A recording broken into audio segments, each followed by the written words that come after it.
America, I've got a question for you. Think for a moment about what you want out of your government. Local, state, all of your elected leaders. Good roads, good schools, a place where your small business can thrive and your kids can have more opportunities than you did. You've heard all of that from politicians before, but once you elect them, does that happen?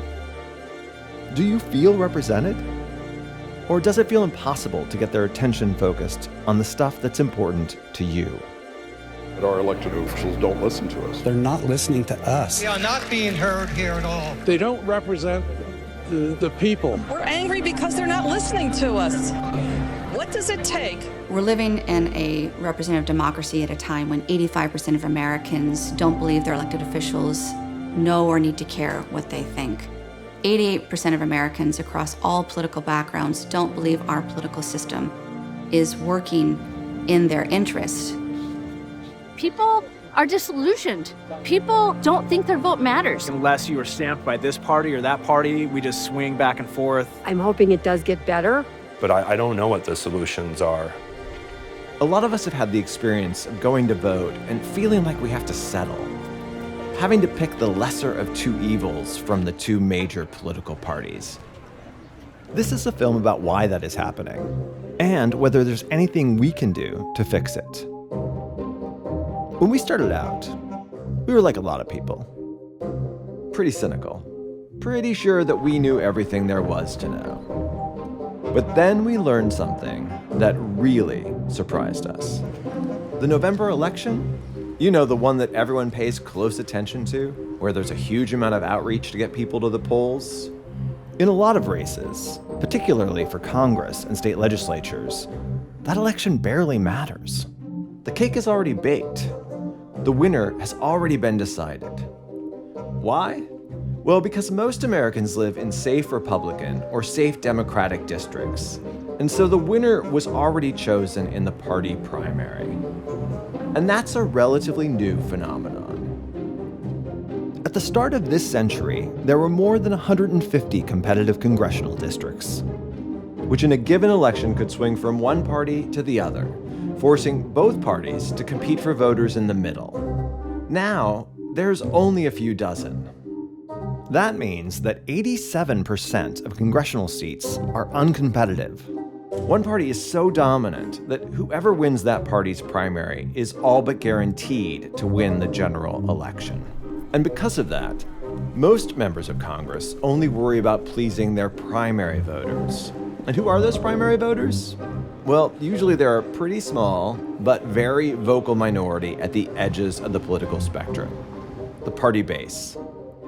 How small is this minority? How about 7%?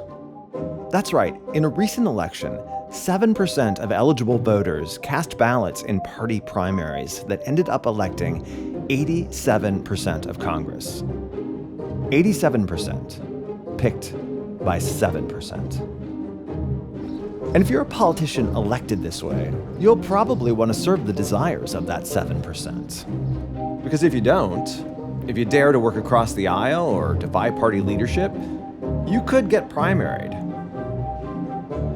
To get primaried is to have somebody from your own party try to replace you, try to beat you for your party's nomination so that, if you are a Republican or a Democrat, when it comes to the general election, your name is not on the ballot. Primaries discourage elected officials from engaging in consensus building and compromise with the other party out of a fear that their own primary voters will punish them. So Joe, member of Congress, is sitting around the office thinking, I can win this district, but only if I win the primary, so I better not screw with the NRA if they're Republican, or I better not ever say no to the Public Employees Union if they're a Democrat. So it becomes a chokehold. Since the primary is the whole ball game, fear of being primaried is pretty much shapes congressional behavior. Everyone has been slow to catch on to this. Everyone. And instead of representing you, politicians end up focusing on stunts to please their base voters. I think your fake eyelashes are messing up. Somebody's bleach blonde, bad built butch body. A what now? So it's really important to give the general electorate a chance to sort of own our political institutions again. That's really behind, I think, the set of renovations we need right now. So what's the solution? Over the past decade, a number of states and cities have been experimenting with new ways to conduct their elections. And that's because, and this may surprise you, in America, there's no single specific way for states to run elections. A lot of folks don't know that the way they vote is not the way that everyone votes. And there's nothing nefarious or bad about that. It's just the fact. People vote differently in different places. It's been referred to as the laboratory of the states, right? That the states are going to try these different things, figure out what works. There's not anything in the Constitution that spells out how elections must be done. It's left up to states to decide. It's exciting, really, in some ways, because it means that we can have and should have this conversation. In fact, we're supposed to have this conversation. Getting through that initial hurdle of people realizing that's true sort of creates a light bulb moment where you can say, okay, well, let's roll up our sleeves and really talk about what we might do. In 2022, that experimentation led to a historic moment in election reform. And it happened in a pretty unlikely place. One state completely reinvented the way it conducted its elections, adopting a system that had never been used before in American history. That state is Alaska. Where the river is winding, big nuggets they're finding. North to Alaska, I go north, the rush is on. Way up north. North to Alaska. Way up north. North to Alaska. North to Alaska, I go north, the rush is on. The spirit of Alaska really is reflected in its people. Independent, resilient, people that care about one another as neighbors. The largest voting bloc of Alaskans is undeclareds and nonpartisans, and they make up about 54% of the electorate. Scott Kendall is a Republican attorney in Anchorage. So we had a closed party primary system. Even though nonpartisans could pick one of the party's ballot, they could never vote for who they wanted up and down the ticket. You know, they couldn't vote for a Republican in Senate and then maybe a Democrat in the state house race. And so what you got was criminally low participation. And yet, by and large, those primaries decided the outcome of most of our legislative races. Alaska's closed primary system was encouraging the party base to demand loyalty from their candidates and to primary them if they were deemed disloyal. It was very difficult to have a collaborative label. In fact, in 2020, which was my last election, that was a detriment to me. The Republicans that voted did not want someone that was collaborative. Kathy Giesel was the president of the Alaska Senate until she was primaried by a more strident Republican. His pitch to the party base was that Kathy didn't support the agenda of Republican Governor Mike Dunleavy and had worked with Democrats to keep the government open and deliver a balanced state budget. And in a Republican primary where just 15% of her district voted, she was defeated. Not only I lost, but 3 of my close friends, Republicans, who also worked across the aisle, lost for the very same reason. We have gotten to a point in our democracy where elected officials are punished for looking to solve problems for their voters if they are reaching across the aisle. Hoping to fix what he saw as problems in Alaska, Scott Kendall came up with a sweeping election reform proposal that would come to be known as Measure 2. We're saying, hey, this is empowering voters, more choice. What could be bad about that? I literally wrote the measure. There was no funding, no supporters, no nothing. I was walking around with a 25-page proposal, like a venture capitalist. Hey, do you want to invest in my idea? It took some doing, but voters narrowly approved this historic reform that changed how they conducted both their primary and their general elections. First, it established an open, all-candidate primary. where every voter in the state uses the same ballot. Everyone who is running for an office, Republicans, Democrats, and third-party candidates, would be listed. And voters would have the freedom to vote for any candidate, regardless of party. Then, the top 4 finishers in that primary would all advance to the general election. And finally, in that general election, voters would rank those 4 candidates in order of preference, guaranteeing a winner who would have majority support. Thanks for voting. Let's explain these reforms using something a lot of us do: going out to dinner. Under the old Alaska system, Republicans only got to choose from the menu of one restaurant. Let's say it's a classic American diner. So they could choose meatloaf, or a turkey club, or maybe liver and onions. Well, it turns out that that party base really loves liver and onions. And there's enough of them to make that the choice that gets put forward to the full electorate. Meanwhile, Democrats only get to choose from a pizza place. And while some like pepperoni and others like cheese, there's a strong minority that wants Hawaiian pizza. You know, Canadian bacon and pineapple. And that's the choice. Everyone, even the independents who didn't get a say the first time around, has to choose between the liver and onions and the Hawaiian pizza.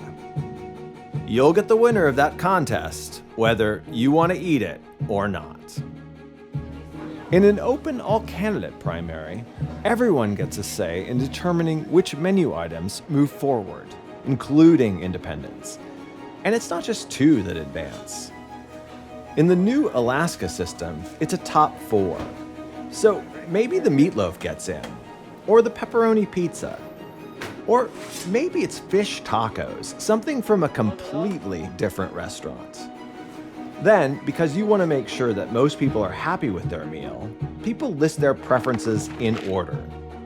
So maybe you want those fish tacos the most, and then you'd be okay with meatloaf, and you don't hate liver and onions. But pineapple on a pizza? Hard pass. Everyone votes. And using ranked choice voting, you eliminate the item with the least votes. In this case, it's that Hawaiian pizza. Every person who listed it as their favorite, you look at their second choice, and you move their votes to that food item. In the end, you're going to get dinner that most of Alaska says they are happy with. This is the system that Alaskans are about to use for the first time. And as we said, not just the first time for them, it will be the first time any state in America has tried this. Before we go further, we should clarify something. Although these reforms are new for Alaska, the concept of election reform goes back more than a century in the United States. To explain that, we're going to have to leave Alaska. Don't worry, we'll be back. And travel to the state of Wisconsin, where party primaries originated just a century ago. We are in the Wisconsin Historical Society here in Madison, Wisconsin. So we're on the UW-Madison campus.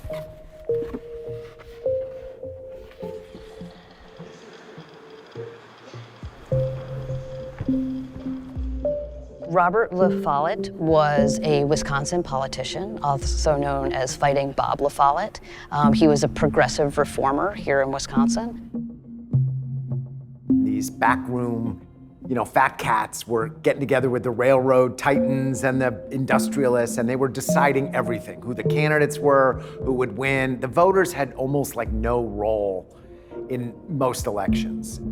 The farmers felt as if they were really getting ripped off.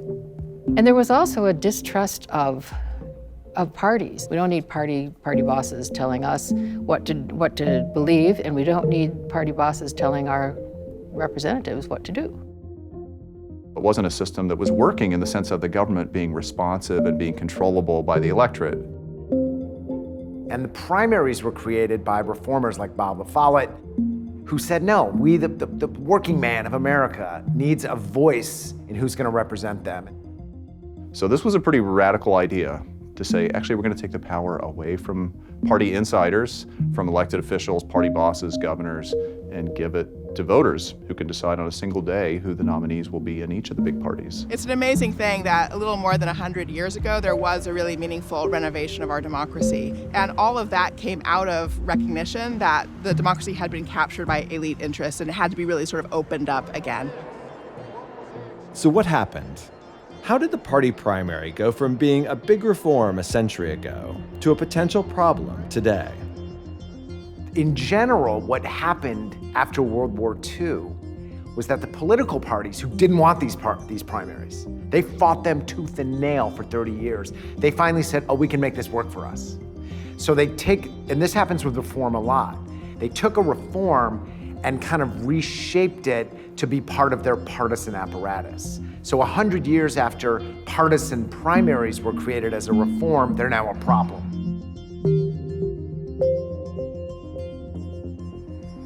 In Alaska, I told you we'd come back.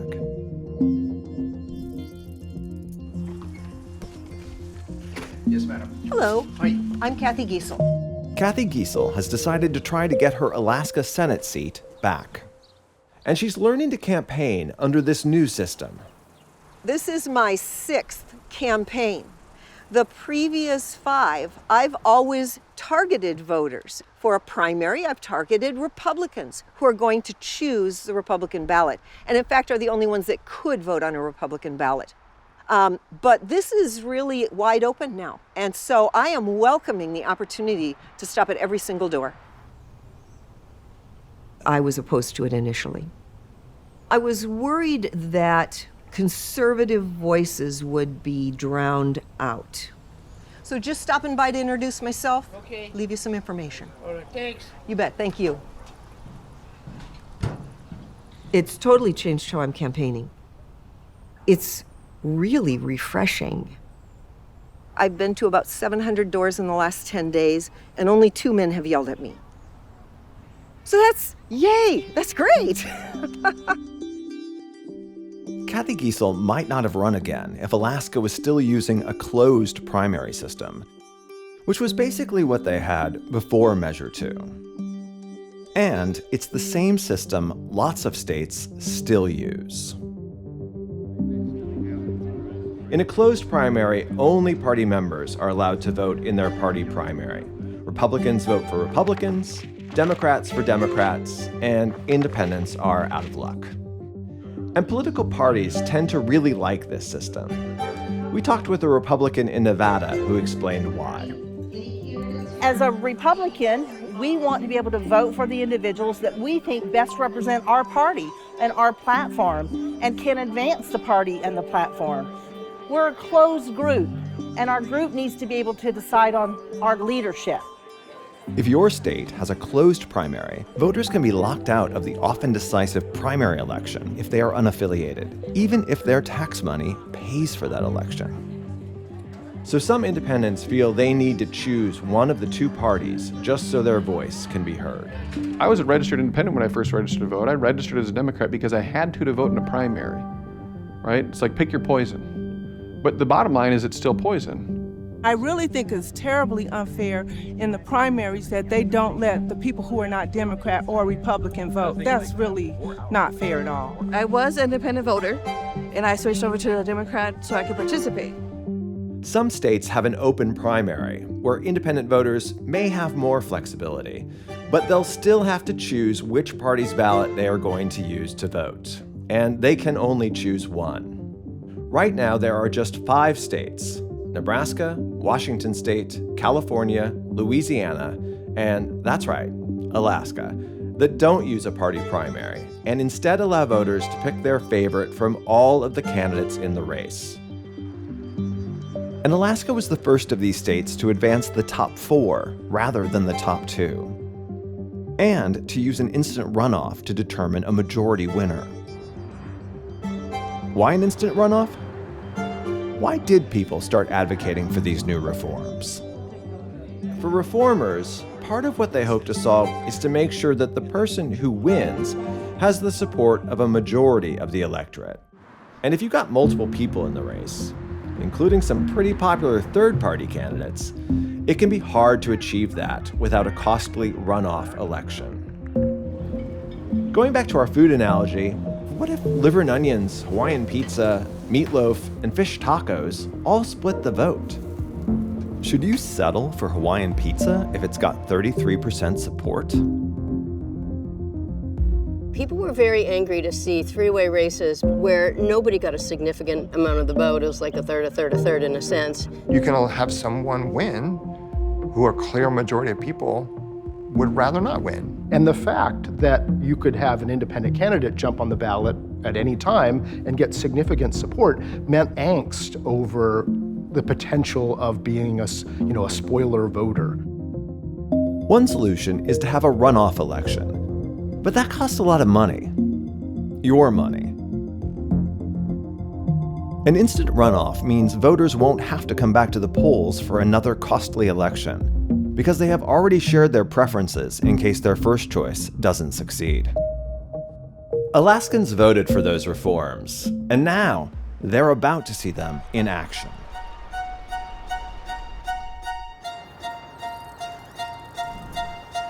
Election Day has arrived.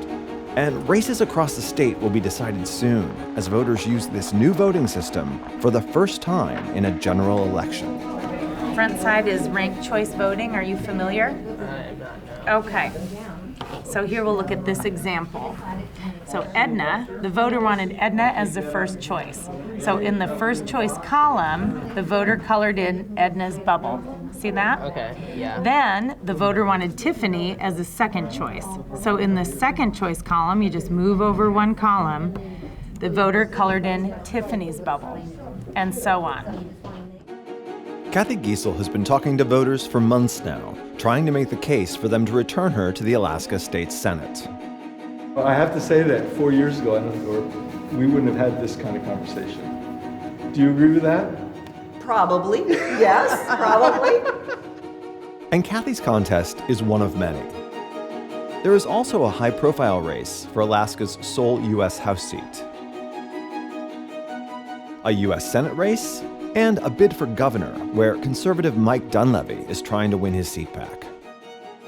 After candidates make their final appeals to voters, and Alaskans have cast their votes, the polls close, and this historic election is over. And what happened with Kathy Giessel? The former Senate president won her seat back, beating the man who primaried her in 2020. Let's take a closer look at that race. After one candidate dropped out, 3 candidates advanced from the primary to the general election. Republican Kathy Giessel, Democrat Rosalind Casey, and incumbent Republican Roger Holland. When the votes came in on Election Day, it was very close. Just 131 votes separated these 3 candidates, with Kathy Giessel narrowly leading. But each candidate essentially had a third of the vote. Rosalind Casey ended up in 3rd place, so she was eliminated. Voters who supported her? Their votes then counted for their second choice. Without these reforms, Kathy likely would have lost in a Republican-only primary, with a small number of voters having a voice. Instead, she won a true majority of votes in the general election, expanding her initial narrow lead to a 14-point victory under the instant runoff.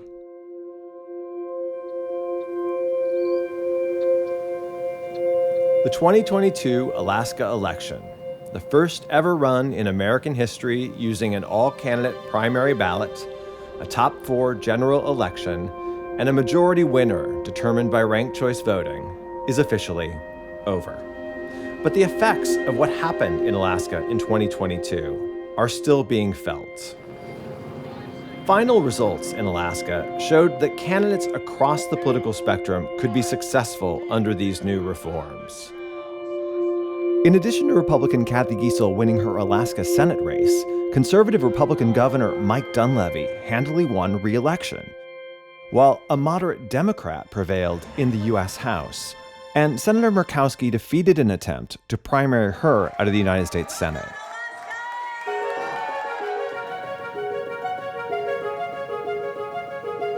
While much of the focus nationally was on Alaska's congressional contests, it was the outcome of Kathy Giesel's race for the state Senate that really demonstrated the effects of this new voting system.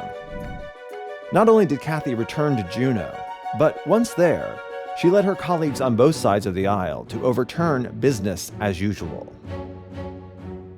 There were a group of very polarized Republicans that really didn't get along with anybody. So it was really pretty easy for me to join with fellow Republicans who were more moderate and with Democrats. We found so much common ground.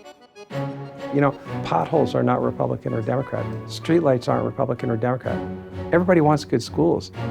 The points that we disagree on are very few. And so we've just said, okay, those points, the abortion issues, the social issues, we are not going to touch those issues. Those are off. And we're going to focus on things that we can agree on, that we can find consensus on. And it just makes for better government that way. People love it. You saw voter participation increase. You saw much more lively debate out there. And so I was very skeptical of it. And from what I've heard from my constituents, I'm getting emails every day, don't overturn it. So I have no plans to overturn it. There are outside interests that are impacting our elections. In 2023, opponents of Measure 2 launched a petition drive to try to overturn the reforms. And in 2024, the Alaska Division of Elections announced that opponents got enough signatures to put repeal on the ballot for voters to decide again. Keep this new system or go back to the old one. Every voter now has a voice that can be clearly heard with the open primary and then the ranked choice general election. The future of our state is actually now in their hands. With this voting system, it's been taken out of the hands of political parties and kingmakers. You know, we've heard that some party loyalists, shall we say, actually want this repealed because they don't want everyone being able to vote the way they wish. It turns out that our two parties work very well together in one particular way, and that is, behind the scenes, to rig the rules of the game to protect themselves jointly from new competition. The parties are never in the front of systemic change because they master the current system for good or bad and don't want to lose their comfort in knowing how to work it. Not a lot of party leaders are naturals for the cover of Do-Gooder magazine. You know, I haven't seen any polling. I hear that it's close, and yet when I talk to Alaskans and I say to them, open primary, you get to choose across the board. They're very enthusiastically in favor of keeping that. So it'll be interesting to see how it turns out. The ballot measure that would have repealed Alaska's ranked choice voting and open primary system has very narrowly failed. In the end, Alaska voted to keep their election reforms. But it was really close, less than 1,000 votes. And it likely would have been repealed if not for Alaska's native tribes, who rallied for reform, believing it gives them more of a voice in Alaskan politics. What open primaries and ranked choice voting has brought to our community is stunning. This is a way we can own our power. What I always like to say is open primaries opens doors to underrepresented candidates, right? And so what we're seeing is people who have good ideas that maybe haven't done a lot for the parties or they haven't run for a lot of offices, like they can really kind of get their name in under the system. And I think that's why we're seeing so much support from our Alaska Native community. Even though that repeal effort failed, it likely won't be the last time that opponents try to go back to the days of closed primaries. And that's the struggle for reformers, is that you want to get through that time when it's new and exotic, and then it's the norm. In some ways, the challenge for us is to have it be sustained long enough and expanded into more offices enough that it just becomes what people accept as the conditions of the playing field. So you do it by building coalitions. You do it by finding people who see that this change is necessary, regardless of how many people say it's impossible. And we, the voters, we, the people, we, the reform community, have a responsibility not just to push reforms, but to navigate what happens once we win with the things that we fought for. Since we're coming toward the end, this might be a good time to ask, what have we learned? Well, we know that states have a lot of flexibility to design an election system that works for them, without a constitutional amendment or even an act of Congress. And we saw that regular people have the ability to bring change to a system that isn't working. And we've also seen that when legislators are more connected and responsive to all of their voters, they tend to work together to get things done. That cooperation we showed you in the Alaska Senate, that crossed over to the Alaska House, where a bipartisan coalition of members joined together to work on issues important to all Alaskans. Alaskans came together to come up with a solution for the political dysfunction in their state. Maybe election reform could bring change to your state, too. Imagine what it would look like if more and more states adopted these reforms, and those politicians started impacting how Congress works. We don't have to accept the status quo if we don't want to. And we don't have to settle for liver and onions and Hawaiian pizza. Now, we all know change can be hard. And even if you succeed in changing your system, you're probably going to have to fight to keep it. Plenty of folks like this broken system just the way it is, with the power out of the hands of most voters. So, if this reform seems right for you and for your state, it's going to be a challenge. But the reward might be that in your state, the majority rules. That's right. I said the title.